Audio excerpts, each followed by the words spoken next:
Hello friends, welcome back to my channel. So friends, इस video में हम करने वाले हैं पार्ट 16 शास्त्री जी हैं के दीर्घोत्तरीय प्रश्न। सो फ्रेंड्स, हमारा पहला प्रश्न है, शास्त्री जी सच्चे अर्थ में एक ऋषि थे, इस कथन की पुष्टि कीजिए। तो पहले प्रश्न में हमें दिया गया है एक कथन, एक वाक्य दिया गया है और इसे हमें एक्सप्लेन करना है कि इस वाक्य में हमें क्या दिया गया है। सो हमारा उत्तर होगा, ऋषि का अर्थ है जो सामाजिक मोह माया से दूर हो, एक ऐसा व्यक्ति जो ईश्वर के ध्यान में मग्न हो। शास्त्री जी भी ऐसे ही व्यक्ति थे। वे 30 वर्ष तक राजनीति में रहे और प्रधानमंत्री भी बने, फिर भी वे एक किराए के मकान में रहते थे।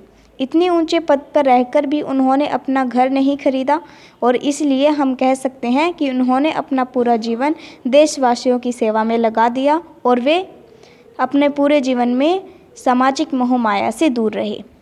सो ये हमारा उत्तर होगा पहले प्रश्न का। ओके फ्रेंड्स, तो चलिए अब दूसरे प्रश्न को उत्तर जानते हैं। हमारा दूसरा प्रश्न है, हमें जीना है तो इज़्ज़त से जिएंगे वरना भूखे मर जाएंगे। बेइज्जती की रोटी से इज़्ज़त की मौत अच्छी रहेगी। वाक्यांश की सप्रसंग व्याख्या कीजिए। तो हमें ये जो वाक्य दे रखा है इसके सप्रसंग व्याख्या करनी है, मतलब इसका बताना है कि क्या इसमें दे रखा है। ओके फ्रेंड्स, तो हमारा उत्तर होगा, इज्जत से जीने का अर्थ है स्वाभिमान से जीना। स्वाभिमान अर्थात खुद पर सम्मान सहित अभिमान करना। स्वाभिमान व्यक्ति को ही समाज में सम्मान मिलता है। जब अमेरिका ने भारत को अनाज देने से मना किया तो शास्त्री जी ने भारतीयों का मार्गदर्शन करते हुए कहा कि बेइज्जती के जीवन से बेहतर है इज्जत से मरना। और उन्होंने यह भी कहा कि खाना कम खाओ और सप्ताह में एक बार उपवास रखो।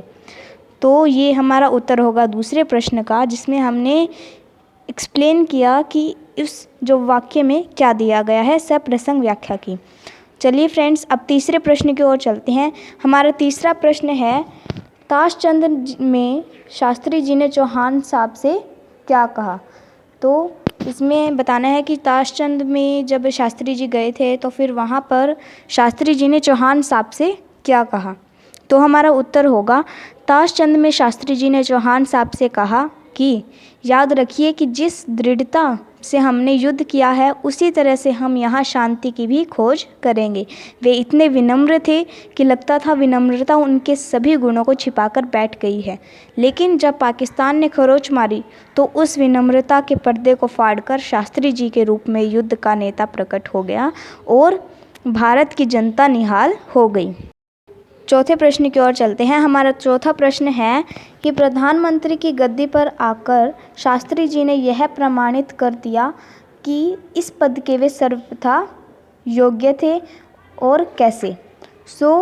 हमें इस क्वेश्चन में दे रखा है, इस प्रश्न में दे रखा है कि जो प्रधानमंत्री की गद्दी पर आए थे जब शास्त्री जी, तो उन्होंने यह साबित कर दिया था कि वे इस पद के लिए सर्वथा योग्य थे। Means he was always applicable for this post. इसमें हमें समझाना है कि कैसे जो है शास्त्री जी प्रधानमंत्री की गद्दी पर आकर उन्होंने प्रमाणित कर दिया कि वे इस पद के लिए सर्वदा योग्य थे। तो हमारा उत्तर होगा, शास्त्री जी ने प्रधानमंत्री की गद्दी पर आकर यह प्रमाणित कर दिया कि यह पद के लिए वे सर्वदा योग्य थे, क्योंकि अपने आखिरी दिनों में उन्होंने दृढ़ता, आत्मनिर्भरता, निडरता और बहादुरी के जो चमत्कार दिखाए, उन्हें देखकर तो यह जी चाहता है कि भारत के सभी प्रधानमंत्री शास्त्री जी जैसे हों, तो केवल 25 वर्षों में यह देश संसार का सबसे आगे चलने वाला देश हो सकता है। तो ये हमारा उत्तर होगा प्रश्न 4 का। So friends, we have completed all the questions of chapter 16 दीर्घोत्तरीय प्रश्न।